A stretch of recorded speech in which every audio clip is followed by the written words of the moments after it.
तो मैंने एक फॉर्म छपवाया, उसमें लिखा था कि क्या आप श्री राम जन्मभूमि पर भव्य राम मंदिर निर्माण चाहते हैं? यदि हाँ, तो बाबरी ढांचा ढहाना पड़ेगा। यदि हाँ, तो आपकी जान जा सकती है। यदि हाँ, तो अपने रक्त से अंगूठा लगाएं अथवा हस्ताक्षर करें। तो जो जिनके यहाँ मैंने छपवाया था, माया श्रीवास्तव, माया प्रिंटिंग प्रेस था उनका, हम लोग उनको नानी बोलते थे। तो उन्होंने कहा कि भांजे, सबसे पहले यहाँ अवधी भाषा में उन्होंने कहा, तू हमार बहने हवा, लावा पहले तुम्हारे ये पवित्र काम में हम ही अंगूठा लगा दे अपन। और फिर उन्होंने दांत से अपना अंगूठा फाड़ दिया, अंगूठे की लेयर फाड़ दी। तब वो 70 वर्ष की थी। मैं आपको फोटो उनका अखबार में भी छपी थी। उन्होंने अंगूठा फाड़ कर लगा दिया, अंगूठा फाड़ कर मैंने भी लगा दिया, तो पूरे पन्ने पर मेरा खून फैल गया।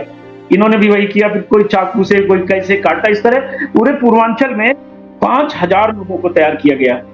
उसमें 1000 महिलाएं, हाँ 1000 महिलाएं, 4000 पुरुष। महिलाओं की जो टीम थे उसमें सावित्री पाठक, कलावती शुक्ला, मंजू सिंह और एक दिल्ली की, वो आती थी दिल्ली से, अभी वो जीवित है उस टीम में एकमात्र, अनु। वो महिलाओं को जुटाने में बाहर से, दूसरे जिलों से जुटी हुई थी। वो 30 तारीख को अयोध्या आ रही है, कल मेरी बात हुआ करेंगी। तो इन लोगों ने एक बड़ी टीम महिलाओं की और हम लोगों पुरुषों की बड़ी टीम, स्कूटर से निकलते थे हम लोग और 2 किलोमीटर, 150 किलोमीटर यात्रा करते थे। इस तरह से लगभग इस काम में हमको 1.5 से पौने 2 साल लग गए और एक पूरी टीम तैयार हो गई। जब वो पूरा फार्म भर कर हम लोग घर ले आए, तो एक दिन ब्रह्मदत्त द्विवेदी जी मेरे पास आए। तो उन्होंने कहा क्या तैयारी चली, तो उनको ये उनका परिचय भी दे दीजिए, लोगों को नहीं पता वो भाजपा के नेता थे, उनका परिचय भी दे दीजिए ब्रह्मदत्त द्विवेदी जी का। ब्रह्मदत्त द्विवेदी भारतीय जनता पार्टी के सरकार में यहाँ कैबिनेट मंत्री थे और राजस्व मंत्री थे। फैजाबाद जनपद के प्रभारी मिनिस्टर थे, वो प्रभारी मंत्री थे।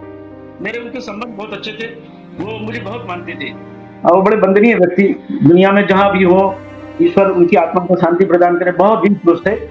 तो उन्होंने फार्म देखा तो उन्होंने कहा कि स्वामी जी को दिखलाया कि नहीं इसे। एक दिन फार्म लेकर मैं सरयू तट पर आया। उन दिनों राम की पैड़ी ऐसी नहीं थी, सब सीधा आते जाते थे। तो वहां मैं बैठा, स्कूटर खड़ी किया, बैठे, तभी महाराज जी आ गए। जब मैंने उनको पूरा फार्म दिखाया तो उन्होंने मेरी पीठ ठोकी और कहा शाबाश, अब काम हो जाएगा। तो मैंने कहा महाराज जी हमको सिर्फ इतना बता दें, ये बात तो सब ठीक है, पर उसे तोड़ेंगे कैसे, तोड़ने वाली व्यवस्था कैसे होगी? तो बोले समय आने दो, क्योंकि ये 5000 लोग पर्याप्त नहीं है और आपको समय पर सब मिल जाएगा जो आप चाहते हैं। जब विश्व हिंदू परिषद ये घोषणा करे कि अब कार सेवा करेंगे, तो उनके पास एक शब्द रहता है, कार सेवा करेंगे।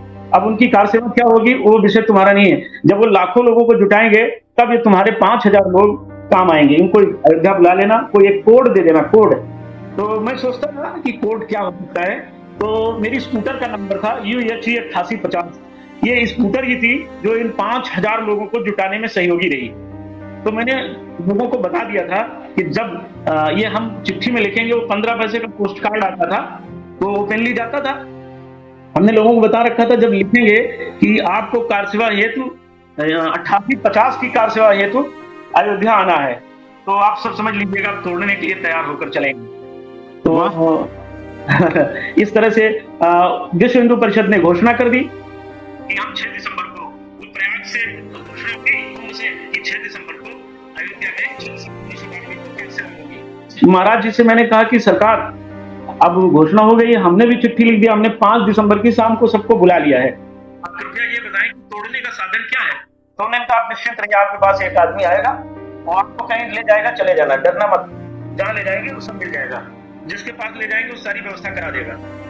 हाँ, वो आपको ले जाएंगे और किसी ऐसे व्यक्ति से मिलवाएंगे, ऐसे दानवीर, शूरवीर, धर्मवीर, कर्मवीर, राष्ट्रवीर से मिलवाएंगे। ये शब्द उन्होंने कहा था कि आपको सारा सब कुछ मिल जाएगा, चिंता मत करो।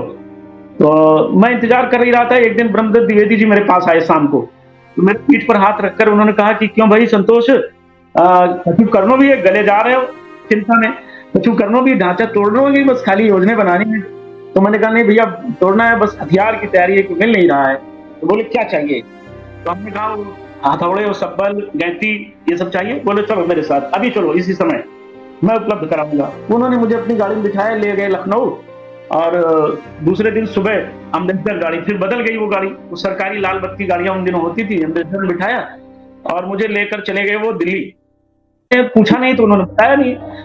फिर अंधेरा होने लगा तो मैंने इशारा किया कि भैया, बोले ये दिल्ली दिल वालों की है, अभी तुमको दिल वाले से मिलाऊंगा। तो मैंने देखा कि गाड़ी प्रधानमंत्री आवास में प्रवेश कर रही है। वो दृश्य आपको कैसे बताऊं? प्रधानमंत्री आवास में गए, उस समय प्रधानमंत्री पीवी नरसिम्हा राव थे। हाँ, नरसिम्हा राव जी थे, बिल्कुल बिल्कुल। अब आप पूछ रहे हैं तो जान ही लीजिए, सीधे वही थे। हाँ, वही उनकी महामंत्री। भूमिका जरूर कहिए, क्योंकि उन्होंने जितना बड़ा काम किया उनको वो श्रेय नहीं दिया गया, उनके सबके साथ दुर्व्यवहार किया गया।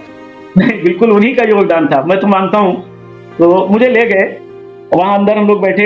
एक आईएएस रिटायर्ड आईएएस अधिकारी थे, बाद में पता लगे वो मुचकुंद दुबे थे, बांदा के रहने वाले थे।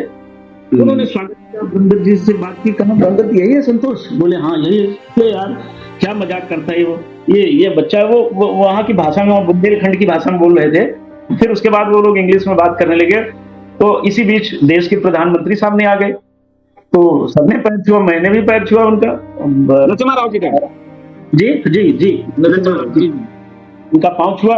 और 45 मिनट हम लोग करीब बैठे रहे। वहाँ जो दिल्ली का संस्कार है, पानी चाय, और फिर उन्होंने मुझसे बात की, कहा कि ये बताओ क्या चाहिए तुम्हें? तो मैंने बताया कि 1000 तलवारें, 1000 त्रिशूल, 1000 गैती, 1000 सब्बल, 1000 हथौड़े, 500 मीटर रस्से।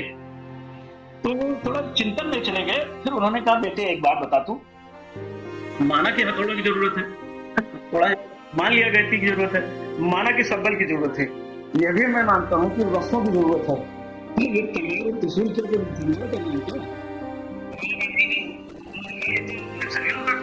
काम है। मैंने कहा नहीं, मेरा ये काम ही है, मैं ऐसा करूंगा ही नहीं। तो क्या करोगे? तो मैंने बताया कि मैं तलवारों से, हमारी टीम है 5000 लोग हैं उसमें, आगे तलवारधारी रहेंगे, उसके पीछे त्रिशूलधारी रहेंगे, वो सबको डरा देंगे। कोई आवाज, जो कैमरे चमकेंगे उनको भी रोक देना है, कैमरे जो नहीं मानेंगे तोड़ दिया जाएगा, और तलवारों से लोगों को डरा दिया जाएगा। क्योंकि वो समय संघ के लोग ढांचे को घेरे रहेंगे, क्योंकि ऐसा प्रायः 2 बार हो चुका था। तो मैं यहाँ पे एक बार आपको मैं एक कागज दिखा देता हूँ, ये मैंने दिया हुआ है, ये लिब्राहन आयोग की रिपोर्ट है। जो संतोष जी कह रहे हैं, हो सकता है लिब्राहन आयोग की रिपोर्ट ना पढ़े हो, लेकिन ढांचा को बचाने में संघ लगा रहता था। ये जो कह रहे हैं कि 2 बार संघ ऐसा कर चुका था, तो वो मैंने, अमरदीप दिखा दो, संघ के उस समय के तत्कालीन सरसंचालक बाद में जो बने सुदर्शन जी, उसके बयान है कि हम लोग तो ढांचा को द्वारा खींच कर बचाया जा रहा है। तो ये संतोष जी कह रहे हैं, अमरदीप को मैं कह रहा हूँ कागज दिखाओ एक बार।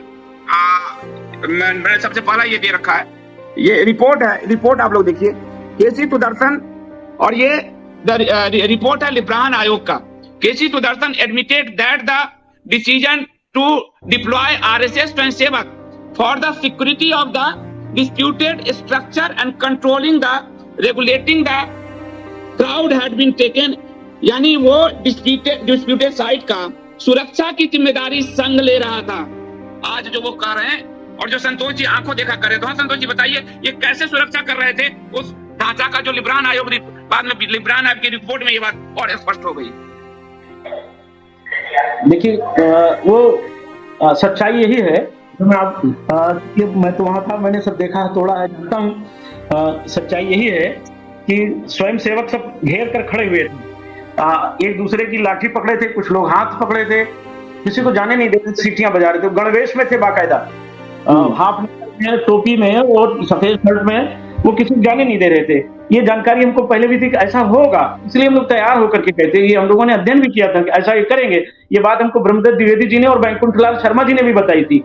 भाजपा के नेताओं ने भी बताई थी, भाजपा के नेताओं ने भी बताई थी कि संघ के लोग, संघ के स्वयंसेवक वो ढांचा बचाने के लिए चले आएंगे। जी जी, ये बताया था उन्होंने। तो उन्होंने कहा ठीक है। वो फिर बहुत खुश हो गए जब मैंने ये योजना बताई कि सब्बल से नीचे काटेंगे और वो गैती से ऊपर वाले चोट करेंगे, उसकी लेयर मजबूत है तो उससे टूट जाएगी, फिर हथौड़े से बीच में चोट की जाएगी। ये योजना बताई। और तलवारों से किसी को सब खदेड़ देंगे, जैसे म्यान से तलवार निकालेंगे सब भाग जाएंगे, और त्रिशूलों से कैमरे तोड़ दिए जाएंगे। कोई भी बात 5 घंटे, उन्होंने कहा 5 घंटे में सारा काम आप कर लीजिएगा, 5 घंटे का समय रहेगा। इस 5 घंटे में जो आप कर ले जाएंगे वही आपका है, जो छूट जाएगा वो आपका नहीं रहेगा। मतलब नरसिम्हा राव जी ने 5 घंटे का समय दिया था। जी, एक्यूरेट। उन्होंने कहा कि 5 घंटे का समय है। तो फिर उसके बाद उन्होंने वो जो उनके सहयोगी थे उनको इशारा किया, वो एक लिफाफा मेरे पास लाए और उन्होंने दे दिया। मैंने उसको संभाल के रख लिया। और फिर उन्होंने कहा कि जब कोई जरूरत और पड़ती है तो अपना नाम बताइएगा। मैं SDA बोल रहा हूँ। उन्होंने एक नंबर दे दिया, वो PNT नंबर था 011, फिर आगे वो नंबर बाद में CPI वाले उठा ले गए मेरी डायरी, तो उसको नंबर हमने डायरी में लिख लिया था, कुछ बात उन्होंने कागज में लिख कर दिया था। तो मैं जब वहां से हम सारे लोग विदा हुए, चरण छूकर आशीर्वाद उनका लेकर चले। संतोष जी, एक उन्होंने कहा कि बाद में जो जरूरत होगा तो एक नंबर उन्होंने दिया कि इस पे फोन करना। हाँ, फोन कर लेना, अपना नाम बताना। SDA बोल रहा हूँ। अच्छा, SDA बोल रहा हूँ, मतलब आपको प्रधानमंत्री नरसिम्हा राव जी ने एक कोड नंबर दिया कि ये कोड इस्तेमाल करना। जी जी जी, बाद में वो चेक करने का अवसर भी आया, किया तो उठाया गया, बात हुई, वो बहुत सारा काम हुआ था। तो रास्ते में मैं यही सोचता हुआ आ रहा था कि ये जो मुझे लिफाफा दिया गया है, और मैं संकोच में खोल नहीं रहा था, पर ये सोच रहा था कि लिफाफे में कोई नक्शा होगा, क्योंकि उन दिनों जो लोग मिलते थे वो मुझे नक्शा जरूर पकड़ा देते थे। तो मैं लघुशंका के बहाने गया, तो मैंने लिफाफा फाड़ कर देखा, तो 50,000 की गड्डी देखकर मन प्रसन्न हो गया। अब मुझे कोई गैंती, हथौड़ा, तलवारें, उस दौर में प्राइम मिनिस्टर जी ने 50,000 रुपए दिए, ढांचा तोड़ने के लिए मदद किया पूरा। तो उन्होंने ये भी कह दिया था, ब्रह्मदत्त जी सब आपको उपलब्ध करा देंगे। ब्रह्मदत्त जी ने कहा कि दिल्ली में हमारे, कानपुर में हमारे रिश्तेदार हैं अग्निहोत्री जी, उनका ये सब बनाने का कारखाना है, फैक्ट्री है, मैं उपलब्ध करा दूंगा। तो लेकिन वो 50,000 रुपए देखने के बाद मेरा मन प्रसन्न हो गया कि अब तो ब्रह्मा जी भी ढांचक नहीं बचा सकते, अब तो मैं खरीद लूंगा, मेरे पास धन आ गया है, निर्धन के धन राम, अब तो मिल गए, मिल गई है। मैं बहुत खुश हुआ, पर अपनी खुशी को छिपाए रखा, ब्रह्मदत्त जी को बताया नहीं, और मैं चला आया।